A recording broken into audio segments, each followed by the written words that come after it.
വിവിധ ആവശ്യങ്ങൾ ഉന്നയിച്ച് കർഷകർ നടത്തുന്ന ഡൽഹി ചലോ മാർച്ച് 2 ദിവസത്തേക്ക് നിർത്തിവെച്ചു. ഖനൌരി അതിർത്തിയിൽ കർഷകൻ കൊല്ലപ്പെട്ടതിനെ തുടർന്നാണ് മാർച്ച് നിർത്തിവെച്ചത്.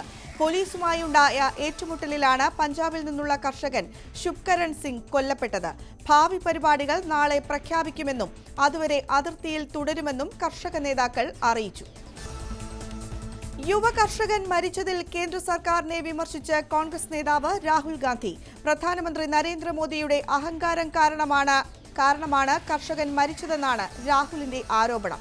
മോദിയുടെ അഹങ്കാരം കാരണം കഴിഞ്ഞ തവണ 700-ലേറെ കർഷകർക്കാണ് ജീവൻ ബലി കൊടുക്കേണ്ടി വന്നതെന്നും രാഹുൽ. കർഷകരുമായി തുറന്ന ചർച്ചയ്ക്ക് തയ്യാറെന്ന് കേന്ദ്രമന്ത്രി അനുരാഗ് താക്കൂർ. കർഷകർ രാജ്യത്തിന്റെ അന്നജാതാക്കളാണ്. കേന്ദ്ര സർക്കാരിന് മുൻവിധികളൊന്നുമില്ല. കർഷകരുമായി സബ്സിഡി അടക്കം നിരവധി സഹായം ചെയ്ത സർക്കാരാണ് മോദിയുടേതെന്നും അനുരാഗ് താക്കൂർ.